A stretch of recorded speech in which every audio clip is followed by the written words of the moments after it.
नमस्कार दोस्तों, JS education channel पर आपका स्वागत है। दोस्तों, हम बात कर रहे थे डेफिनेट आर्टिकल दे के विषय में। तो दोस्तों, आज डेफिनेट आर्टिकल दे के रूल कंप्लीट हो जाएंगे। दोस्तों, पेशेंस रखिए। एग्जाम की दृष्टि से जो महत्वपूर्ण रूल थे वो हमने सीखे हैं। तो दोस्तों, रूल नंबर 19 देखेंगे आज। डेफिनेट आर्टिकल दे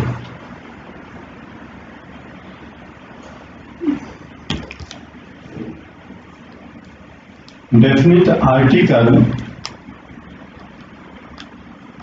दे के रूल देखेंगे। Rule number 19। तो सबसे पहला रूल नंबर 19 है comparison of two proper nouns.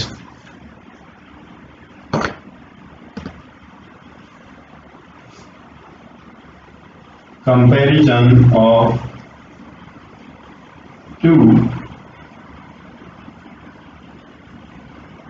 Proper nouns. दो व्यक्तिवाचक संज्ञाओं के बीच में तुलना। कंपैरिजन मीन्स तुलना ऑफ टू प्रॉपर नाउन्स, दो व्यक्तिवाचक संज्ञाओं में तुलना।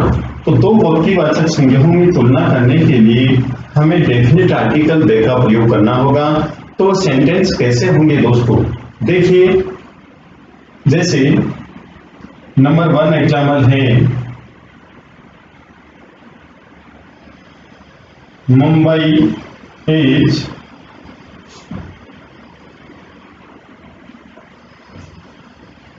Manchester of India। नंबर 2 है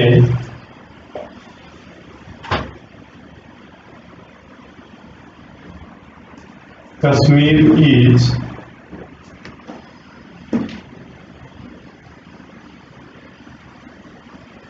Switzerland of India। Next, Kashmir is Switzerland of India. और नेक्स्ट बहुत ही important, Kalidas is Shakespeare of India. ठीक है दोस्तों, यह है व्यक्तिवाचक संज्ञा। Mumbai is Manchester of India. Mumbai को क्या बताया गया है? इंडिया का मैनचेस्टर बताया गया। कश्मीर को क्या बताया गया? इंडिया का स्विट्जरलैंड बताया गया दोस्तों।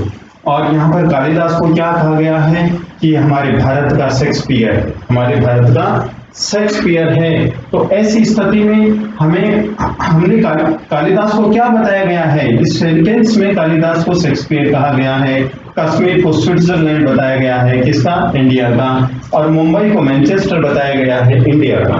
तो ऐसी स्थिति में जो ये प्रॉपर नाउन्स हैं, इनसे पहले हम डेफिनेट आर्टिकल दे का प्रयोग करेंगे दोस्त। डेफिनेट आर्टिकल दे का प्रयोग करेंगे। समझ गए होंगे आप कि Kalidas is the Shakespeare of India. Kalidas India का शेक्सपियर है। Kashmir is the Switzerland of India. Kashmir हमारे भारत का स्विट्जरलैंड है, कि कश्मीर स्विट्जरलैंड के समान है, ऐसा बताया गया है। तो दोस्तों, ऐसी स्थिति में हम यहां पर डेफिनेट आर्टिकल दे का प्रयोग करेंगे दोस्तों। नेक्स्ट है रूल, देखिए रूल नंबर 20। उसमें इंटर क्वालिटीज, जो आंतरिक गुणों के विषय में हम चर्चा करेंगे। और उन गुणों के विषय में चर्चा करेंगे जो आपको बहुत ही अच्छी तरह से समझ में आ जाएगा दोस्तों। पुस्तक में अलग तरह से दिया हुआ है। देखिए दोस्तों, rule number 20।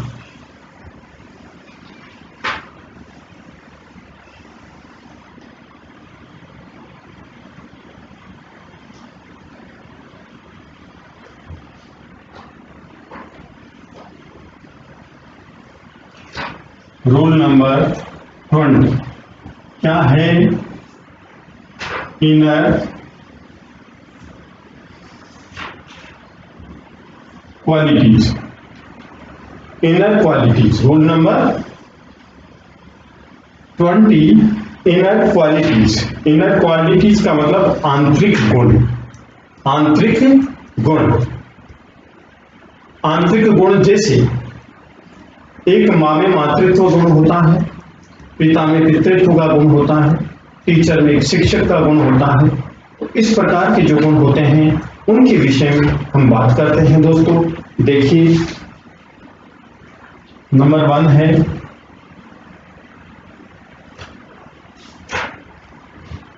Student in me is still alive.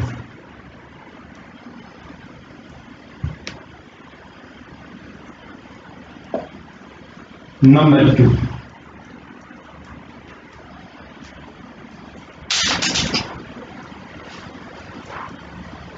mother in her is alive. Sorry, alive. Number 3, teacher in me never allows me to tell a lie. Teacher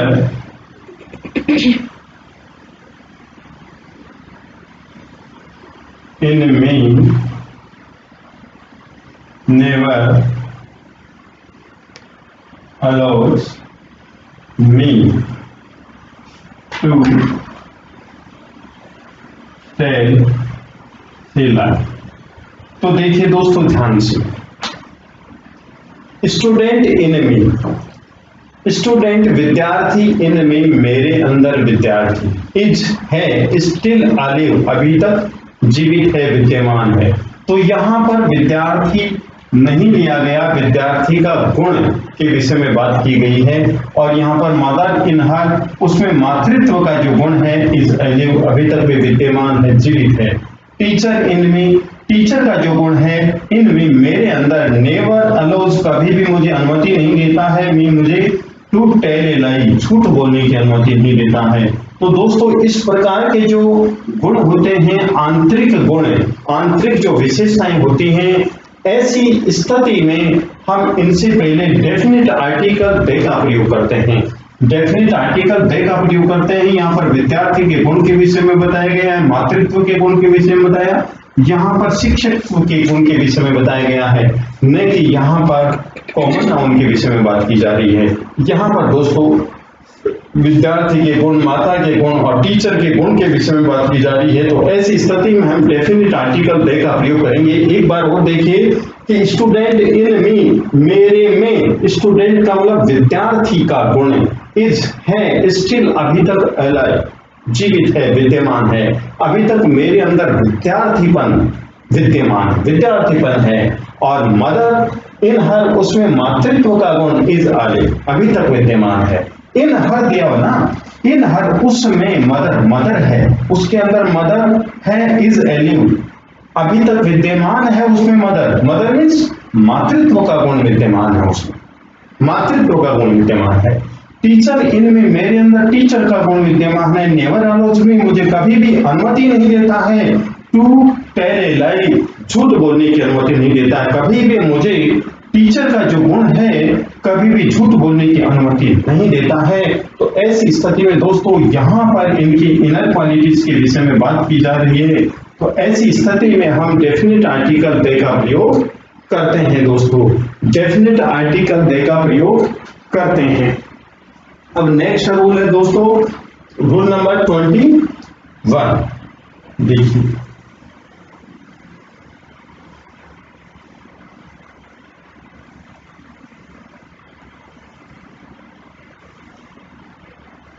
rule number 21 है इन्वेंशंस।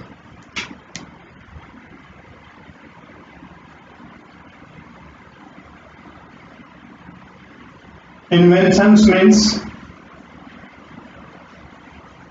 आविष्कार, आविष्कार। जैसे कोई भी आविष्कार किया जाता है, उस आविष्कार से पहले हम डेफिनेट आर्टिकल दे का प्रयोग करते हैं। जैसे रेडियो का आविष्कार, टेलीविजन का आविष्कार, कंप्यूटर का आविष्कार, ग्रामोफोन का आविष्कार, किसी का भी आविष्कार किया जाता है उससे पहले हम डेफिनेट आर्टिकल दे का प्रयोग करते हैं। जैसे दोस्तों एग्जाम्पल नंबर 1, वो इन्वेंटेड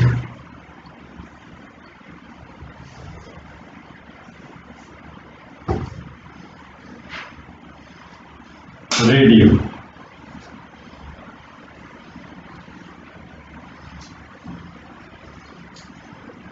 वो इन्वेंटेड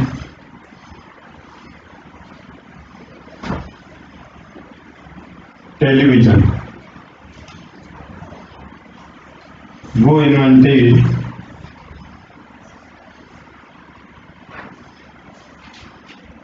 कंप्यूटर। तो आप जितने भी आविष्कार किए हुए हैं उन आविष्कारों से पहले हम डेफिनेट आर्टिकल दे का प्रयोग करेंगे। तो दोस्तों आप समझ गए होंगे कि वो इन्वेंटेड किसने आविष्कार किया, रेडियो का आविष्कार किसने किया, तो यहाँ पर हम डेफिनेट आर्टिकल दे का प्रयोग करेंगे। टेलीविजन का आविष्कार किसने किया, तो कहने वाला आविष्कार वो इन्वेंटेड द टेलीविजन, यहाँ पर टेलीविजन से पहले द का प्रयोग करेंगे, कंप्यूटर से पहले द का प्रयोग करेंगे। और यहाँ पर जिसने आविष्कार किया है आंसर के रूप में, वहां हम इसके स्थान पर उसका आंसर लिख देंगे, उसका नाम लिख देंगे जिसने भी आविष्कार किया है। वो इन्वेंटेड द कंप्यूटर, वो इन्वेंटेड द टाइपराइटर, वो इन्वेंटेड द मोटर कार। तो इस प्रकार जिसने भी जिस चीज का आविष्कार किया है, जिस चीज का आविष्कार किया है, वस्तु का आविष्कार किया है, उससे पहले डेफिनेट आर्टिकल दे का प्रयोग करेंगे। दोस्तों डेफिनेट आर्टिकल दे का प्रयोग करेंगे, उससे पहले डेफिनेट आर्टिकल दे का प्रयोग करेंगे। नेक्स्ट रूल है दोस्तों 22। अब इसी 21 में वापस जाते हैं कि इस प्रकार का क्वेश्चन अगर आ जाता है तो ऐसी स्थिति में हम क्या करें। जैसे my father has bot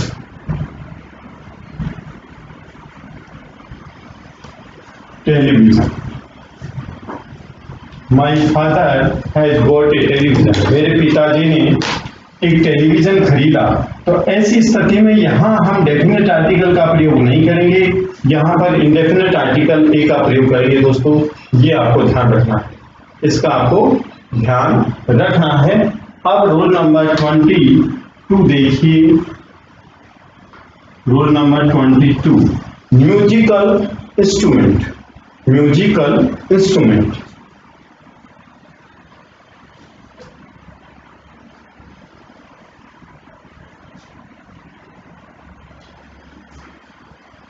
musical instrument से पहले भी डेफिनेट आर्टिकल दे का प्रयोग करते हैं। जैसे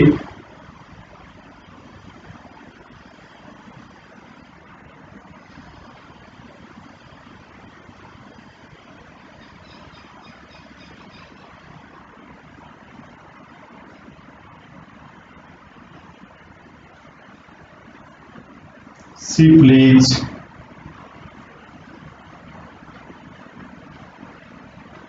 हारमोनियम, ही प्लेज सितार। तो दोस्तों ये है म्यूजिकल इंस्ट्रूमेंट। तो म्यूजिकल इंस्ट्रूमेंट से पहले हम डेफिनेट आर्टिकल दे का प्रयोग करेंगे। म्यूजिकल इंस्ट्रूमेंट से पहले हम डेफिनेट आर्टिकल दे का प्रयोग करेंगे। जैसे गिटार है, हारमोनियम है, सितार है, तबला है, ढोलक है, जो भी इंस्ट्रूमेंट है ये म्यूजिकल इंस्ट्रूमेंट हैं, उन म्यूजिकल इंस्ट्रूमेंट से पहले हम डेफिनेट आर्टिकल दे का प्रयोग करेंगे। इस प्रकार से क्वेश्चन आने पर हम डेफिनेट आर्टिकल दे का प्रयोग करेंगे। यहाँ पर निश्चित रूप से डेफिनेट आर्टिकल दे का प्रयोग करेंगे दोस्तों। ठीक है दोस्तों, अब यही क्वेश्चन दूसरी तरह से पूछा जाता है। जैसे यहाँ पर जो क्वेश्चन था उसी प्रकार से यदि क्वेश्चन पूछा जाता है तो वहां पर हम डेफिनेट आर्टिकल दे का प्रयोग नहीं करेंगे। वो क्वेश्चन कैसे, इसी प्रकार से हम जैसे for example I have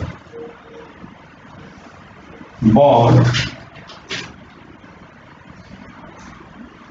sitar. यहां पर आई हैव बॉट सितार ऐसा लिखा हुआ है कि मैंने सितार खरीदी है, तो यहां पर डेफिनेट आर्टिकल दे का प्रयोग नहीं करेंगे दोस्तों, यहां पर इंडेफिनेट आर्टिकल ए का प्रयोग करेंगे। जब प्लेस की स्थिति में, बजाने की स्थिति में अभी सेंटेंस होता है, उस स्थिति में हम डेफिनेट आर्टिकल दे का प्रयोग करेंगे, लेकिन ऐसी स्थिति में, सामान्य स्थिति में हम इंडेफिनेट आर्टिकल ए का प्रयोग करेंगे। ये आपको ध्यान रखना है। नेक्स्ट रूल नंबर 23 है पॉलिटिकल पार्टीज, रिलीजियस कम्युनिटीज। इनसे पहले भी हम डेफिनेट आर्टिकल दे का प्रयोग करते हैं। रूल नंबर 23 शायद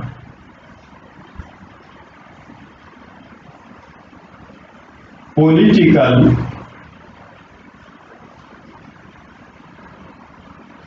पार्टीज एंड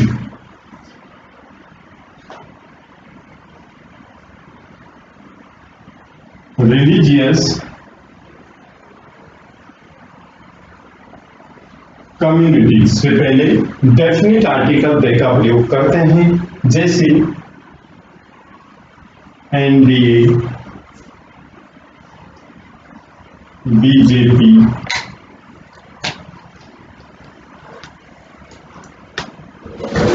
कांग्रेस, हिंदूज,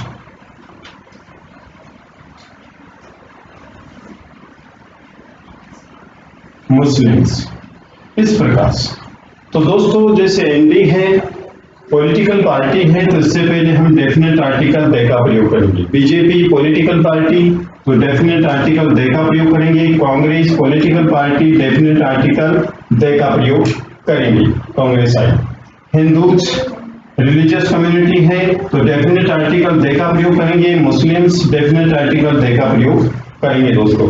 तो पॉलिटिकल पार्टीज और रिलीजियस कम्युनिटीज जो हैं, उनसे पहले हम डेफिनेट आर्टिकल दे का प्रयोग करेंगे दोस्तों, डेफिनेट आर्टिकल दे का प्रयोग करेंगे। जैसे आप ही एक पॉलिटिकल पार्टी है, तो आपसे पहले भी हम डेफिनेट आर्टिकल दे का प्रयोग करेंगे, आपसे पहले डेफिनेट आर्टिकल दे का प्रयोग करेंगे। रूल नंबर 24 है। 24 रूल नंबर बहुत ही इंपॉर्टेंट है दोस्तों, ऐसे क्वेश्चन पूछ लिए जाते हैं एग्जाम में। तो देखिए रूल नंबर 24, थोड़ा पेशेंस रखिए, और बस 2 रूल और हैं।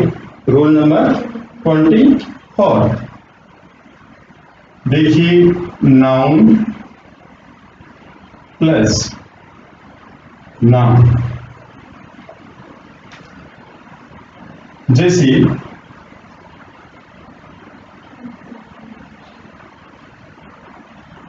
Principal and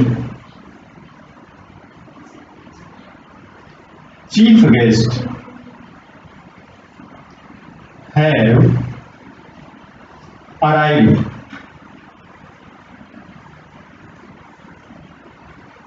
number 1। Number 2 example है प्रिंसिपल एंड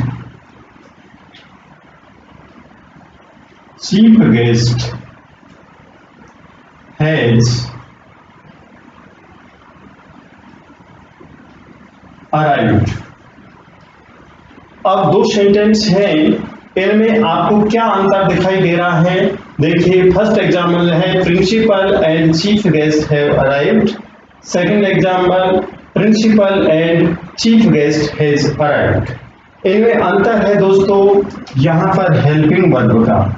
यहां पर फर्स्ट एग्जाम्पल में हेल्पिंग वर्ब है, वो प्लूरल है, और यहां पर हेल्पिंग वर्ब है, वो सिंगुलर है। तो इससे स्पष्ट होता है कि यहाँ पर जो प्रिंसिपल है और चीफ गेस्ट है, वो दोनों अलग अलग हैं। इसलिए ऐसी स्थिति में हमें दोनों के सामने डेफिनेट आर्टिकल दे का प्रयोग करना होगा, क्योंकि प्रिंसिपल भी नॉन होता है और चीफ गेस्ट भी नॉन है, इसलिए निश्चित हैं, डेफिनेट हैं। ऐसी स्थिति में हम यहाँ इनसे पहले डेफिनेट आर्टिकल दे का प्रयोग करते हैं। नेक्स्ट है principal and chief guest has arrived. यहाँ पर प्रिंसिपल और चीफ गेस्ट दोनों एक ही हैं, इसीलिए यहाँ पर हैज का प्रयोग किया गया है। तो दोस्तों हमें यहाँ पर डेफिनेट आर्टिकल दे का प्रयोग करना होगा और यहाँ पर आएगा जीरो आर्टिकल, क्योंकि यहाँ पर प्रिंसिपल और चीफ गेस्ट दोनों एक ही इंसान हैं, इसलिए यहाँ पर हेल्पिंग वर्ब है वो सिंगुलर नंबर की प्रयोग की गई है, हैज की प्रयोग की गई है, इसलिए हम यहाँ पर जीरो आर्टिकल का प्रयोग करेंगे और यहाँ पर डेफिनेट आर्टिकल दे का प्रयोग करेंगे दोस्तों। तो इस प्रकार से जो भी सेंटेंस आते हैं उनमें ये जरूर ध्यान रखना है, किसका, इसका ध्यान रखना है दोस्तों, वर्ब का, हेल्पिंग वर्ब का। इससे पता चलेगा कि यहाँ पर जिनकी बात कर रहे हैं वो एक है या दो, एक है या दो है। नेक्स्ट एग्जाम्पल और देखिए दोस्तों, रूल नंबर 25।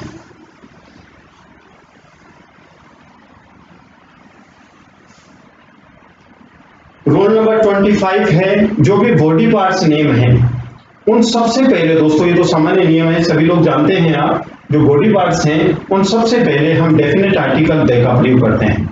जैसे on the head, in the leg, he hits me in the leg, जैसे बता देता हूं, एक सामान्य सा, he hits me in the leg. अब यहां पर जो लेग है ये बॉडी पार्ट है, इससे पहले डेफिनेट आर्टिकल दे का प्रयोग किया गया। तो जो भी बॉडी पार्ट्स हैं हमारे उनसे पहले हम डेफिनेट आर्टिकल दे का प्रयोग करेंगे दोस्तों, इनके विषय में सभी आप लोग जानते हैं।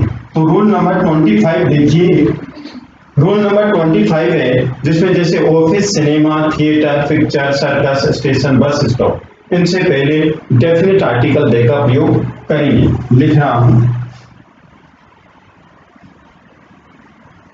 Office, office, cinema, theatre, picture, bus stop, circus, station.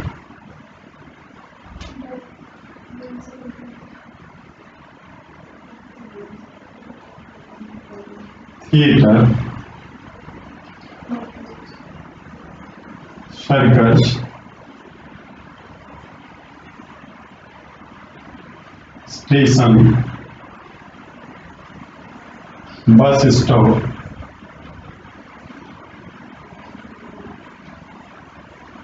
Picture, इनसे पहले हम डेफिनेट आर्टिकल दे का प्रयोग करते हैं। जैसे she is at the office,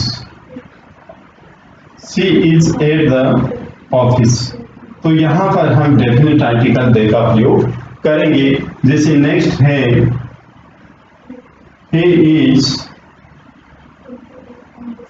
going to the cinema, तो यहां पर डेफिनेट आर्टिकल दे का प्रयोग करेंगे क्योंकि यहां पर जो भी हैं office, cinema, theatre, circus, station, bus stop, picture, इनसे पहले हमें डेफिनेट आर्टिकल दे का प्रयोग करना होगा दोस्तों।